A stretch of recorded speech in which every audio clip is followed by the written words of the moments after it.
Mesdames et messieurs, je remercie de son invitation le président Tebboune, avec qui je me suis entretenu longuement en présence de mon collègue ministre des Affaires étrangères, avec lequel j'ai eu une réunion très utile ce matin.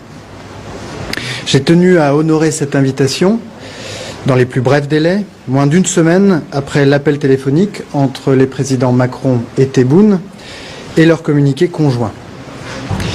Nous avons vécu ces derniers mois une période de tension inédite qui ne sert pas les intérêts des Algériens ni ceux des Français. Nous avons certes des divergences, nous ne pouvons pas les occulter, mais les liens humains, historiques et culturels qui nous unissent, et je pense en particulier aux nombreuses familles franco-algériennes dont la vie se partage de part et d'autre de la Méditerranée, doivent nous conduire à reprendre le dialogue et à réinstaurer la coopération. Nos relations institutionnelles doivent être à la hauteur des relations humaines entre nos deux pays. Je suis venu à Alger pour porter le message du président de la République. La France souhaite tourner la page des tensions actuelles pour reconstruire un partenariat d'égal à égal, serein et apaisé avec l'Algérie. Elle souhaite retrouver les voies de la coopération avec l'Algérie dans notre intérêt mutuel et retrouver toutes les voies de la coopération dans un souci d'efficacité et de résultats pour nos compatriotes. Avec le président Tebboune et le ministre Attaf, nous avons mis sur la table avec franchise l'ensemble des sujets qui nous ont préoccupés ces derniers mois afin de décliner les principes posés par les présidents lors de leur entretien du 31 mars et de retrouver la dynamique et l'ambition fixées par les deux chefs d'État dans la déclaration d'Alger de 2022. Nous avons décidé de le faire avec sérieux, discrétion, efficacité, en réactivant dès aujourd'hui l'ensemble des mécanismes de coopération dans tous les secteurs. Nous revenons à la normale et pour reprendre les mots du président Tebboune, le rideau se lève d'abord sur le plan de notre coopération dans le domaine de la sécurité. Les contacts entre les services de renseignement reprennent. Une réunion des plus hauts responsables de la sécurité de nos deux pays est désormais actée. Et de même, nous aurons un dialogue stratégique sur le Sahel. Dans le domaine de la coopération judiciaire, j'ai confirmé au président Tebboune la visite prochaine du garde des Sceaux. Elle s'accompagnera d'une reprise du dialogue judiciaire entre nos deux pays. Nous avons beaucoup d'enjeux de coopération, notamment sur l'exécution des commissions rogatoires, sur le dossier sensible des biens mal acquis. J'ai évoqué, mais le garde des Sceaux aura l'occasion de le préciser, l'invitation par les services en charge du parquet national financier à leurs homologues algériens de juridiction compétente à se rendre à Paris pour étudier tous les dossiers. Dans le champ des mobilités, les deux présidents sont convenus de la reprise sans délai de la coopération migratoire, ce qui m'a été confirmé par le président Tebboune. Dans le détail, réadmission, visa, ces questions seront traitées dans le cadre des accords existants via les procédures normales et fluides de la coopération consulaire. Le président Tebboune a indiqué qu'il était favorable à une rencontre prochaine entre les consuls algériens en France et les préfets. Nous allons maintenant l'organiser avec le ministère algérien des Affaires étrangères. Et puis nous sommes convenus de travailler au contenu des accords qui régissent notre relation sur le plan des mobilités, sur le plan migratoire, et d'identifier les enrichissements nécessaires pour les rendre plus efficaces. J'en viens au sujet économique. J'ai eu l'occasion de rappeler les difficultés apparues ces derniers mois s'agissant du développement de nos échanges, en particulier dans les secteurs agroalimentaires, automobiles ou du transport maritime. Le président Tebboune m'a assuré de sa volonté de leur donner une nouvelle impulsion. Le président du MEDEF recevra son homologue algérien du CREA le 9 mai prochain et nous avons acté la tenue avant l'été d'une réunion du comité mixte économique franco-algérien, le COMEFA, qui permettra d'adresser tous ces sujets. Sur le plan mémoriel, les contacts ont repris entre les historiens français et algérien de la commission mixte, je m'en suis assuré personnellement. Et le président Tebboune m'a confirmé que l'historien Benjamin Stora était invité à venir à Alger pour poursuivre le travail sur les restitutions d'objets culturels. Tout cela sera suivi à mon niveau et à celui de mon homologue. Nous actons la reprise du dialogue entre nos deux diplomaties et les secrétaires généraux de nos deux ministères se rencontreront dans les tout prochains jours. Je souhaite enfin avoir un mot pour notre compatriote, Boualem Sansal. J'appelle de mes vœux, comme l'a fait le président Macron, auprès du président Tebboune, un geste d'humanité au vu de son âge et au vu de son état de santé.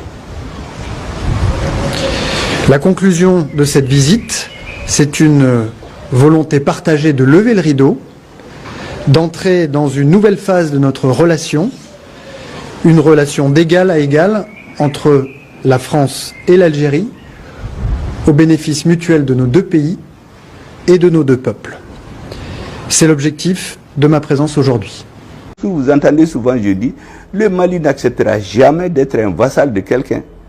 En ce moment, en réalité, c'était ce discours-là que je tenais, c'est pour que nos frères algériens comprennent. Parce que moi, je considère encore, et pour toujours d'ailleurs, que l'Algérie, c'est un pays frère. La météo politique, les intérêts qui se jouent là, ça va et ça revient. Et regardez le problème entre l'Algérie et la France. Tout le monde voit. Il n'y a pas longtemps, ils étaient chiens et chats. Et l'autre jour, il y a une délégation française qui avait en Algérie. Et c'est les embrassades, ils s'entendent surtout. Mais quand vous regardez au fond, tout ce sur quoi ils se sont entendus, les relations, les visas, les citoyens, mais on n'avait pas besoin de se bagarrer pour ça. Mais ce qu'il y a de nouveau, c'est l'accord stratégique sur la sécurité au Sahel. C'est ce que beaucoup ne voient pas. Sinon, l'écrivain franco-algérien qui est arrêté, mais ils n'ont pas pu aller avec lui. Or, c'était ça l'objet de la bagarre. Quand il a donné une interview dans la presse de droite française pour dire que le sud de l'Algérie, historiquement, ça appartenait au Maroc, ça, je crois que c'était... Ça, c'est mon avis d'homme politique. Je crois que c'est une maladresse. Ce n'était pas la peine de dire ça. Au moment où on est dans cette guerre géopolitique, c'est une façon de fragiliser l'Algérie. Mais on ne dit pas ça aux gens. On dit seulement qu'il y a un penseur, un écrivain qui a été arrêté à cause de ses opinions, alors qu'en réalité, c'est une prise de position aujourd'hui contre l'Algérie. Bon, ce monsieur-là, les Français n'ont pas obtenu sa libération. Or, c'est ce qui était à la base de la brouille. Mais ils ne l'ont pas eu.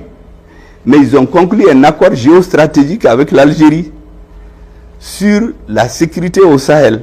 C'est tout ce qu'il y a de nouveau. Sinon, tout le reste là, les visas, les ceci, c'est ça. Ils n'avaient pas besoin de se bagarrer pour ça, comme je l'ai dit. Est-ce qu'on peut parler de la sécurité au Sahel sans les pays de l'AES? Ce n'est pas possible. Donc, ce qu'on voit, c'est pourquoi j'ai parlé hier d'une alliance impie. L'Algérie et la France ne s'entendent que sur une seule chose pour nuire au Mali. Qu'est-ce que vous remarquez depuis quelques années? Depuis 2012, les Moujao, le premier mouvement terroriste, la plupart des gens qui l'animent, sont venus de la République du Sahraoui. Là, c'est sous la domination de l'Algérie. Les Moujao étaient composés essentiellement des Sahraouis. Donc on n'est pas naïf. Moi, j'analyse tout ce qui se passe au Mali. Il y a les discours lénifiants et ce qui se fait. Ensuite, quand vous regardez les mouvements séparatistes au Mali, mais aucune rébellion ne peut prospérer s'il n'a pas de base arrière. La base arrière de la rébellion malienne, c'est l'Algérie. Personne ne peut le nier. D'ailleurs, une fois dans une réunion internationale ici, quand je n'étais pas encore Premier ministre, moi j'ai apostrophé une dame qui porte toujours le drapeau de l'Azawad dans les réunions. Moi je lui ai dit, madame, vous êtes malien. Vous avez immigré en Algérie à la suite de la première rébellion. Mais en Algérie, là-bas, vous êtes un immigré, vous n'avez rien. Mais au Mali, ici, quand vous êtes revenu, on vous a pris comme un citoyen. Vous avez des marchés, vous êtes riche, vous roulez en véhicule 4x4, vous avez une villa à Bamako, vos enfants sont dans les grandes écoles, vous arborez le drapeau de l'Azawad. Mais en Algérie, vous n'avez pas ça. Je dis donc, vous êtes malien, enlevez ce drapeau-là. Je sais qu'aujourd'hui, la rébellion est devenue un fonds de commerce pour certains intellectuels, pour certains militaires de la rébellion, pour certaines personnes. Et la rébellion, je vous assure, je l'ai toujours dit, les plus grandes victimes de la rébellion, si vous les comptez, il y a les Touaregs et les Arabes. Ce nombre de Touaregs qui sont dans les camps de réfugiés, ce nombre d'Arabes qui sont dans les camps de réfugiés, qui sont victimes des représailles, mais ils n'ont rien demandé à personne. Parce que toutes ces rébellions-là sont venues de l'extérieur, sont instrumentalisées de l'extérieur, sont soutenues de l'extérieur. Mais quand ils sont en difficulté, ils disent « ouais, nous sommes des Touaregs, des Arabes, c'est à cause de nous ». Ce n'est pas vrai. Au nord du Mali, pendant plus d'une décennie, l'ANICT, la banque d'investissement des régions du Nord, était dirigée par un Touareg. L'ADN, l'agent de développement du Nord, pendant plus de 20 ans, c'était dirigé par un Touareg. Qui peut dire qu'on les marginalise? Mais il y a un petit groupe de gens qui font du commerce de ça. Ils vivent de ça, ils ont leur famille, ils vivent bien, quand ils ont 1 million, ils donnent 100 000 francs aux gens, on les maintient dans la précarité, on dit que c'est des bonnes personnes, et on maintient les populations du Nord. Il est grand temps que les jeunes Arabes, les jeunes Touaregs, les jeunes Peuls, les jeunes comprennent que la rébellion ne sert personne. Maintenant, quand je dis ça à cette dame-là, en fait, c'est des messages qui étaient adressés à tous ceux qui aliment la rébellion. Et j'ai dit aux étrangers, sortez de nos discussions, nous allons discuter entre nous frères. Maintenant, qu'est-ce qui se passe? Quand l'armée malienne avait un projet de prendre Kidal, qu'est-ce que les services secrets français ont fait? Ils ont attaqué le bateau de Tombouctou, tué des centaines, des dizaines de Maliens. Et les mouvements armés ont endossé ce crime de terroriste-là. C'est à partir de ce jour, beaucoup de Maliens, c'est à partir de ce jour que nous avons considéré que ce sont des mouvements terroristes. Et nous avons déchiré l'accord qui a été signé à Alger, parce qu'on a compris qu'il y a une instrumentalisation en dessous. Ils se sont réfugiés dans les services secrets français d'abord, après ils se sont retrouvés en Algérie. Mais ils sont dans le sud de l'Algérie, plus les politiciens qui les ont rejoints là-bas, en train de préparer un coup contre le Mali. Quand il y a eu l'affaire de Tinzaouaten, vous avez écouté les discours des ministres algériens, qu'est-ce qu'ils ont à dire lorsque nous agissions sur notre territoire? Parce que, en réalité, ils ont donné la nationalité algérienne à tous les Maliens du Nord. Donc pour eux, c'est des citoyens. En réalité, c'est eux qui entretiennent les mouvements terroristes au Mali. Parce qu'ils ont des intérêts géostratégiques. Je vous ai parlé de l'histoire, c'est ça leur intérêt géostratégique. Ils vont conclure un accord, un partenariat sur la sécurité au Sahel. Mais la France n'est pas un pays africain. Qu'est-ce qu'elle vient faire un accord avec l'Algérie? L'Algérie et la France ne s'entendent, comme vous avez vu dans ces partenariats impies, que contre le Mali, contre l'AES, contre les pays du Sahel. On a oublié de les dénoncer. Les discours seulement des dirigeants algériens montrent clairement leur intention. On n'a pas besoin d'ailleurs de ces invectives que les uns et les autres se lancent. Donc, nous avons une analyse très claire. Moi, ce que je veux dire aux amis algériens, l'Algérie et le Mali, je le précise bien, sont des frères, pas seulement des amis. Et les frères, on ne les choisit pas. On peut choisir ses amis. Donc, le Mali et l'Algérie sont condamnés à être des partenaires. Si ce n'est pas aujourd'hui, c'est demain. Aujourd'hui, il y a un jeu malsain, géostratégique, où ils mettent la veste de la France pour venir nous menacer, nous baga, comme on dit en Bamana. Ça ne va pas marcher. Moi, je pense que l'Algérie a suffisamment de problèmes internes. Au sud de l'Algérie, il y a les mêmes situations des populations qui estiment qu'ils sont brimées. D'ailleurs, les Hogara et les autres, ils ne peuvent pas parler seulement, parce que là-bas, on ne parle pas de négociation avec les terroristes. Quand il y a eu les terroristes en Algérie, qui a négocié? Ils les ont matés d'abord. C'est lorsque le rapport des forces a changé qu'ils sont venus négocier. Et quand il y a eu, il y a quelques années, l'attaque d'une base de gaz là, mais le gouvernement algérien n'est pas rentré dans les négociations, ils ont tué tout le monde. Pourquoi ils sont là toujours à nous inoculer ce virus du défaitisme? Ah, il faut négocier alors que vous entretenez les terroristes en douce. Mais nous, notre gouvernement a pris ses responsabilités et vous avez écouté le discours du chef d'état-major de l'armée malienne, Diarra, que je félicite, parce qu'il a donné clairement ce que les Maliens veulent. Nous n'accepterons plus d'être un vassal de quelqu'un. Et je dis aux camarades, aux frères algériens, nous ne pouvons pas quitter la tutelle de la France, la vassalisation de la France, pour être des vassaux de l'Algérie ou d'un autre pays. Même s'ils font des partenariats avec les Français contre nous, ce partenariat n'a pas d'avenir. Il faut venir avec nos frères, nous parlons ensemble de la situation au nord, comment on doit faire pour ramener la paix. Les populations du nord, personne n'a jamais dit qu'ils ne sont pas maliennes. Mais ce que nous n'accepterons pas, c'est diviser notre pays ou créer ce faux problème ethnique dans notre pays, les Touaregs, les Arabes, alors que ça ne profite qu'à certaines personnes. Dans le sud de l'Algérie, comme je l'ai dit, nous on ne se mêle pas de leurs affaires, mais nous savons ce qui se passe là-bas. Maintenant, ils essaient de les relations entre les Hogars et les Ifogas, que c'est des amis. Mais il y a 60 ans, c'était le contraire. Je crois que vraiment, au-delà de tout ce brouhaha politique qu'il y a, l'Algérie et le Mali doivent revenir à la raison. Disons l'Algérie. Parce que nous ne provoquons personne. Et regardez seulement nos relations. Pourquoi je vous ai parlé d'histoire. Je vous parlais de géostratégie. Maintenant, je vous parle de géopolitique un peu. Lorsque dans les années 80, à cause de l'affaire du Sahara occidental, le Maroc a quitté l'Union africaine, l'OIA, parce que tous les Africains se sont mis contre. Est-ce que vous savez que le Maroc a coupé ses relations diplomatiques avec tous les pays africains, sauf le Mali? Beaucoup ont dit, mais pourquoi? Le président, le roi du Maroc, le roi Hassan II, il a fait de la géopolitique avec des racines historiques. Il a dit que les relations avec le Mali ne sont pas les mêmes qu'avec les autres pays. Il sait que dans l'histoire, nous étions liés par les racines. Et il n'a pas rompu les relations avec le Mali. On a continué comme si de rien n'était. Le gouvernement malien aussi, dirigé par le président Moussa Traoré, a dit qu'on a des principes intangibles dans notre politique, depuis le président Modibo Keïta. Nous soutenons toujours les mouvements de libération nationale. Et nous ne pouvons pas cautionner le fait qu'un pays occupe un autre. Ça, c'était il y a plusieurs décennies. Ces relations ont continué jusqu'à ce qu'elles se soient normalisées. Mais aujourd'hui, beaucoup s'étonnent.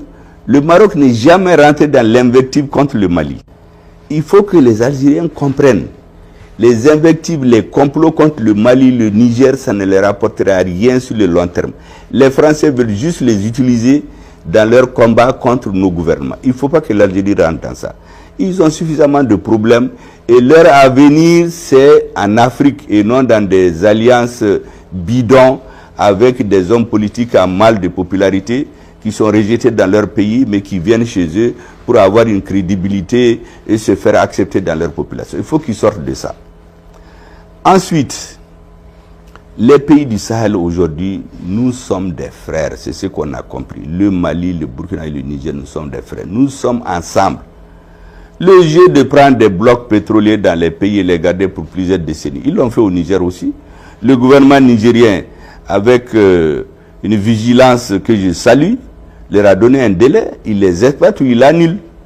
Le Mali est en train d'encore d'hésiter, le gouvernement nigérien, lui, l'a tranché. Je félicite nos gouvernements d'avoir agi ensemble.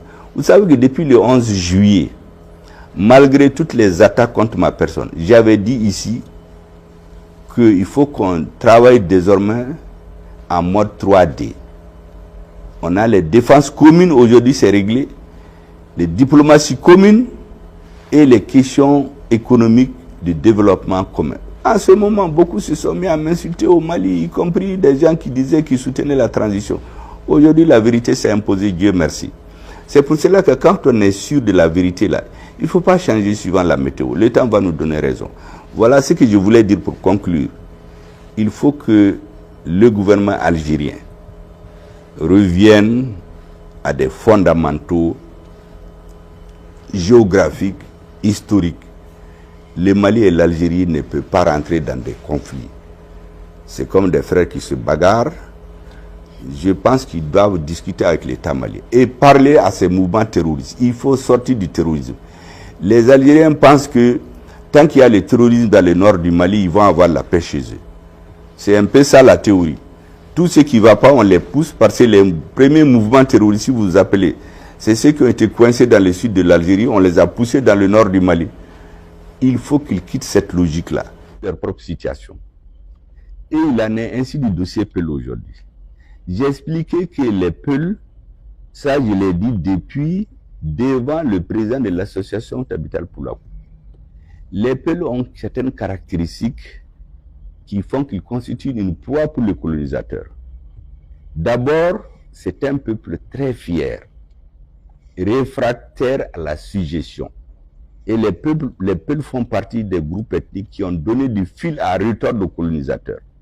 Donc ils savent que quand les peuples se révoltent, c'est difficile de les maîtriser. Donc quand vous les mettez dans une lutte, dans votre lutte, ça vous fait des combattants à moindre prix. Donc qu'est-ce qu'ils font? On révolte les peuples, on les met dans le combat contre les États. Ça facilite. Parce que les peuples ont cette autre caractéristique, ils sont très répandus. De l'Afrique centrale jusqu'à l'Ouest. Au Mali, vous ne pouvez pas trouver une famille où il n'y a pas de peuples. J'ai donné l'exemple au Mali, je ne reviens pas sur tout ça. La plupart des dirigeants politiques, ils ont dit sans peuples. Donc on ne peut pas venir nous dire qu'il y a une armée qui combat les peuples. Mais qu'est-ce qui se passe?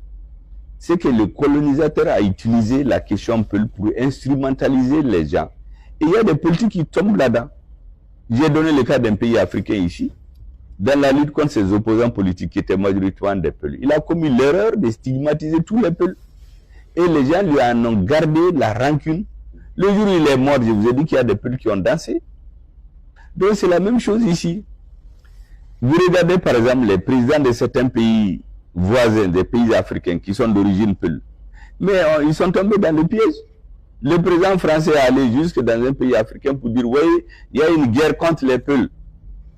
Une guerre ethnique, une épuration ethnique. Or, ce monsieur a dit sa décision parce qu'il a mis la main sur ce qui s'est fait mal. Or, c'est eux qui instrumentalisent ça. Je vous dis que les terroristes comprennent, quand on les interroge, certains n'ont rien à voir avec les terroristes sur le plan doctrinaire ou idéologique.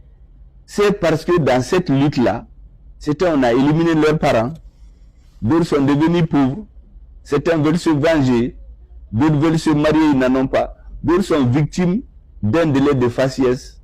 Au Mali, par exemple, quand vous vous rappelez, dans les années 2015, 2016, les premières victimes du terrorisme, c'était les Peuls. Les chefs traditionnels, les marabouts, on les tuait. Les premiers grands mouvements des Peuls et des Dogons, c'était en 2015, 2016, ils ont été jusqu'au Burkina. Tabita et Irganda et Guina Dogon sont allés chez eux au Burkina pour les écouter. Et ils sont revenus, ils ont rendu compte à l'État. Au lieu de prendre ses responsabilités, on est allé investir dans des milices. Quand un État se met derrière les milices, ses dirigeants ont failli. Et l'engrenage est venu comme ça. Et vous savez, quand le sang coule une fois, c'est fini. Qu'est-ce qu'ils faisaient? Ils vont tomber sur des hameaux Peuls, sur des hameaux Dogon, ils tuent les gens, ils brûlent leurs hameaux, ils courent pour aller se faire semblant de se réfugier chez les Peuls. Les Dogons aussi vont, ils tombent sur les Peuls. Les Peuls viennent tomber sur eux, et puis ça devient un engrenage qu'on ne peut plus arrêter maintenant. Donc j'ai dit au cadre Peul, il faut avoir la tête froide. Ne rentrez pas dans ce jeu. Il y a des jeunes, quand on tue effectivement, quand on tue votre parent, votre frère, on vous dit, quelqu'un va vous chuchoter à l'oreille que c'est pour des raisons ethniques. Vous rentrez dans la lutte. Moi, j'ai des parents qui sont venus me dire qu'on a enlevé leurs proches. Je leur ai posé une série de questions. J'ai dit dans votre zone comment ils vivaient. Après la série de questions que j'ai posées, ils ont laissé tomber les revendications. Parce que eux-mêmes, des choses se faisaient chez eux qu'ils ne comprenaient pas. Et ils n'ont retenu que le fait qu'il est Peul. J'ai dit de faire attention. Ce qu'on ne peut pas nier, c'est qu'aujourd'hui, ils ont contaminé pratiquement une bonne partie de la classe politique Peul, de la classe purement sociale. Les marabouts, les religieux, les intellectuels, tout le monde est contaminé. Et ça, c'est le jeu des colonisateurs. Et ils ont toujours fait comme ça. Diviser pour régner, chercher des traîtres. Vous savez, quand ils viennent dans les États, quand vous regardez l'histoire, ou même plus récemment, quand ils partaient en Libye, j'ai lu un livre, ils disent que quand ils sont venus, dès 2010, ils ont cherché d'abord des traîtres. Des gens qui sont prêts à trahir leur pays pour l'argent, pour les postes ou pour la notoriété. Dès qu'ils les ont eus, c'est avec eux qu'ils ont commencé à travailler. Mais c'est la même technique. Sinon, qui peut m'accuser, moi, de faire un discours anti-Peul, un discours anti n'importe quel groupe ethnique. Parce que ma conviction philosophiquement, c'est qu'un dirigeant qui se met contre un groupe ethnique, soit-il minoritaire, il ne peut plus diriger, il est disqualifié. À plus forte raison quand vous-même vous êtes de ce groupe ethnique. Moi, je voudrais que mes frères Peul, ils comprennent. On est en train de les utiliser, d'utiliser leurs sentiments. Et effectivement, il y a des réactions qui font révolter. Chaque fois que je discute avec certains cadres, souvent les discussions aboutissent bien, d'autres se fâchent. Bon, il faut en tenir compte, ça c'est des états d'âme qu'il faut gérer avant. Mais moi je fais confiance à l'intelligentsia Peul, au cadre Peul et aux populations Peul qui sont l'une des plus instruites. Parce que certains pensent qu'être instruit c'est parler français. L'islam là, les plus grands érudits dans notre pays, ce sont des Peul. Donc je fais confiance à leur analyse. Maintenant les réactions qu'il y a là, il faut savoir les lire et les comprendre. Voilà ce que je voulais dire. Et ensuite, je voudrais honnêtement, je reviens sur plusieurs fois dans mes discours, qu'on soit enfin vigilant. Ça fait plus de 100 ans qu'on est dans le même système. On vient nous opposer. Quand je suis contre toi, j'oublie que tu diriges un pays. Aujourd'hui, par exemple, à cause des mécontentements d'une partie de la classe politique, il y en a qui souhaitent même que ça s'embrase. Les pays qui sont contre nous essaient toujours d'avoir des gens dans nos pays sur qui s'appuyer. Vous êtes mécontents politiquement, pour telle raison, on vous appelle, on vous chuchote à l'oreille. Ah, c'est toi qui es le meilleur. Si les choses se passent, c'est toi qui vas devenir chef. Et c'est comme ça qu'on a tous les Africains. Et donc, le mécontentement politique qui est réel, qui a des raisons, est récupéré aujourd'hui pour organiser des groupes contre l'État. Même les pays voisins sont là-dedans. Je vous dis que les terroristes, lorsque nous avons disqualifiés, ils se sont retrouvés en Algérie. Et là-bas aussi, il y a des Maliens qui les ont rejoints. On ne peut pas continuer cela. J'appelle donc tout le monde à l'union sacrée pour sauver notre pays. C'est la chose